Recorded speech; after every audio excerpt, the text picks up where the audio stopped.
Okay, this has been set up for a 5-yard dry fire, but before we do anything, I'm going to show you that the revolver is empty. No rounds in the chamber, so off camera I'm going to load this.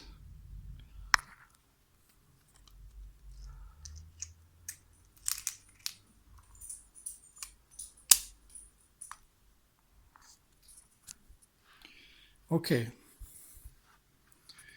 at 5 yards, the front sight on this Taurus 605 poly, at 5 yards, that front sight, which I think is an eighth of an inch wide, is going to be equivalent to 1 inch at 5 yards.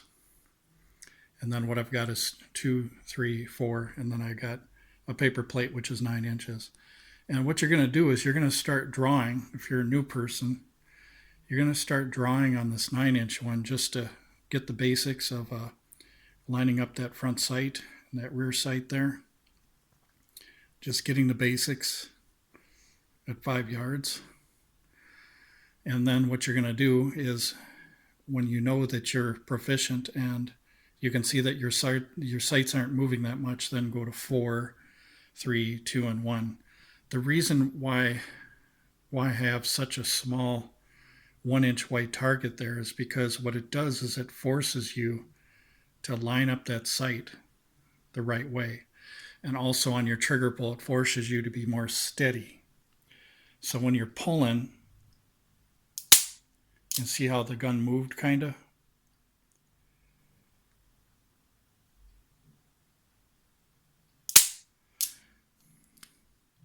So you can see what you're doing. And what you want to do with groups is, instead of 5 yards shooting these, what you want to do for groups is you want to stand at 3 yards and analyze 3-shot groups using a 1-inch target. You fire 3 shots, and then you'll know that as you squeeze the trigger and keep the gun still, you're going to get better where the groups shrink and get smaller.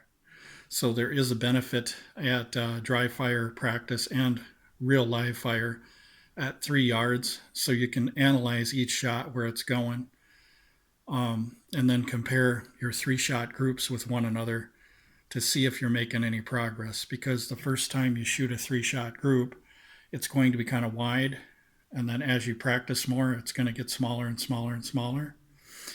At 5 yards, what you're going to be doing is shooting also, but what you're going to be doing is you're going to be using this for your draw. So you're going to quickly draw.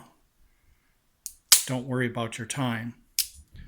And then as you get better, you advance to 4, 3, 2, and then 1. I can't really see the sights or the camera, but I'm just giving you a demonstration here. The reason why I stopped at 4 inches is because 4 inches is about the size of the human heart.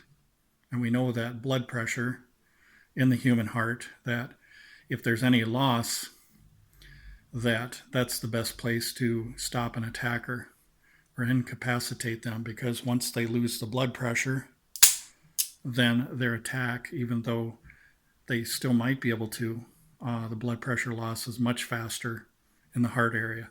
So we don't want to just focus on center of mass. A lot of people just focus on center of mass, but within center of mass, there's still places where we might not hit something that's optimum for the blood pressure loss. So we want to focus on a 4-inch target at any distance.